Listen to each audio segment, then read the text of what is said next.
সুপ্রিয় দর্শক শ্রোতা, আপনারা জানেন যে ভ্রমণ টিভি আপনাদেরকে বাংলাদেশের বিভিন্ন প্রান্তের বিভিন্ন ধরনের ভিডিও চিত্র দেখিয়ে থাকে। তো প্রিয় দর্শক, আমরা আজকে এসেছি সেই মানিকগঞ্জের সাটুরিয়া উপজেলার ধানকড়া গ্রামে। তো প্রিয় দর্শক, এর আগে আমরা আপনাদেরকে সেই সাটুরিয়ার বালিয়াট যে জমিদার বাড়ি তার ভিডিও চিত্র দেখিয়েছি। তো আমরা আজকে আপনাদেরকে নিয়ে এসেছি ধানকড়া জমিদার বাড়িতে। মূলত এই যে ধানকড়া যে জমিদার বাড়ি এবং এই জমিদারের যে পত্তন, সে পত্তন করেছিলেন হেমচন্দ্র রায়চৌধুরী। হেমচন্দ্র রায়চৌধুরীর পত্তন করা এই জমিদারিতে 24টি তালুক ছিল এবং তা সময়ের বাংলা, আজকের এই বাংলাদেশ।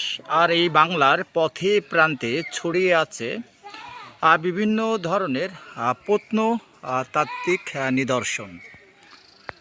তো প্রিয় দর্শক, আমরা এখন আছি মানিকগঞ্জ জেলার সাটুরিয়া উপজেলার ধানকড়া জমিদার বাড়ি।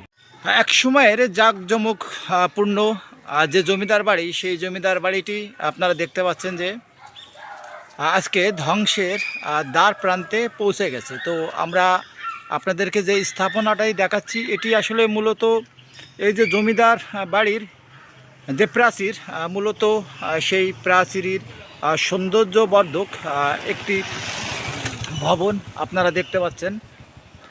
আর আমরা আপনাদেরকে এর আগে যেটা দেখিয়েছিলাম সেটি হচ্ছে আসলে মূল যে গেট, বাড়িতে জমিদার বাড়িতে প্রবেশের মূল যে তোরণ, সেই মূল তোরণটি। তো আমরা এখন সেই মূল তোরণের কাছাকাছি যাচ্ছি। দেখে বোঝা যায় যে এক সময়ের অনিন্দ্য সুন্দর যে জমিদার বাড়ি, সেই জমিদার বাড়িটি কালের বিবর্তনে সময়ের পরিপ্রেক্ষিতে আজ ধ্বংসস্তূপে পরিণত হয়েছে। তো আপনারা দেখতে পাচ্ছেন একটি মেন গেট, এবং মেন গেটটি জঙ্গলাকীর্ণ হয়ে গেছে। আর এই মেন গেটে একটি বাঘ বা সিংহের, এটি আসলে মূলত এটি বাঘ কি সিংহ সেটি বোঝা যাচ্ছে না বন জঙ্গলের কারণে, তবে এখানে বাঘ বা সিংহের একটি মূর্তি আছে। আর আমরা তো আপনাদেরকে দেখালাম বা সাইডে একটি তরুণ আছে, সৌধ তরুণ।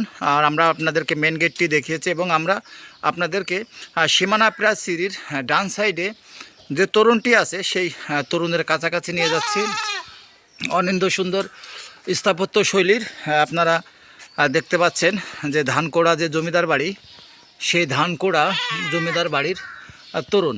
তো এক সময়ের জাঁকজমকপূর্ণ বাড়িটি আজকে ধ্বংসস্তূপে পরিণত হয়েছে। এখন ধানকড় যে জমিদার বাড়ি, সেই জমিদার বাড়ির যে প্রবেশদ্বার, মেন প্রবেশদ্বার, সেই মেন প্রবেশদ্বার দিয়ে আমরা বাড়ির ভিতরে প্রবেশ করছি।